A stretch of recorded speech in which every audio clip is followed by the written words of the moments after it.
Game প্রায় কম বেশি সব ধরনের লোকেই খেলে। প্রচুর গেমের মধ্যে জনপ্রিয় গেম হচ্ছে ক্লাস অফ ক্ল্যান আর পাবজি। এই গেমগুলো কেউ কেউ শখেই খেলে, আবার কেউ কেউ সময় নষ্ট করার জন্য খেলে, কিন্তু অনেকে মনের মতো খেলতে পারে না। যেমন ধরুন, ট্রিগার না দেওয়ার ফলে খেলতে মজা পাওয়া যায় না, এবং এর ফলে অনেক সময় গেম প্লেয়াররা মরে যায়। তাই আমি দেখাবো কিভাবে আপনি পাবজি মোবাইল এর জন্য ট্রিগার তৈরি করবেন। তো let's start. Welcome back. First of all আপনাদের ট্রিগার বানানোর জন্য প্রয়োজন পড়বে কিছু খুঁটিনাটি কার্ড। সো ভিডিওটা ফলো করলে আপনি একটি ট্রিগার বানাইতে পারবেন খুব ইজিলি। এখানে চুপারগুলো দিয়ে আমি খুব স্মুথলি ভাবে লাগাই দিছি। আপনারা ভিডিওটা ফলো করুন, আমি ভিডিও শেষে কিছু কথা বলবো।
ওকে, আমাদের ট্রিগার বানানো পুরোপুরি শেষ।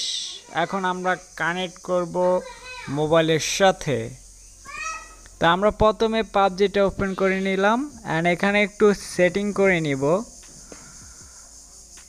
যে জায়গায় আমরা ট্রিগারটা সিলেক্ট করব বা সেট করব, সেই জায়গায় আমরা ট্রাম্বলগুলো সেই জায়গাতে আমরা রেখে দিব।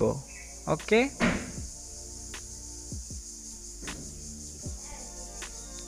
দুইটা ট্রিগার দুইটা স্থানে আমরা লাগিয়ে দিয়েছি।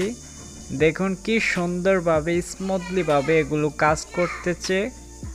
এখন আপনি স্মুথলি ভাবে পাবজি খেলতে পারবেন কোনো রকমের ঝামেলা ছাড়াই। ওকে, আগের থেকে এখন অনেক সহজ হয়ে গেছে। আগে আমরা ওখানে টিপ দিতে হতো, কিন্তু এখন খুবই স্মুথলি ভাবে মোবাইলেই আপনি পাবজি খেলতে পারবেন। তো আশা করি ভিডিওটি ভালো লেগেছে। যদি ভালো লেগে থাকে তাহলে অবশ্যই লাইক কমেন্ট শেয়ার করতে ভুলবেন না।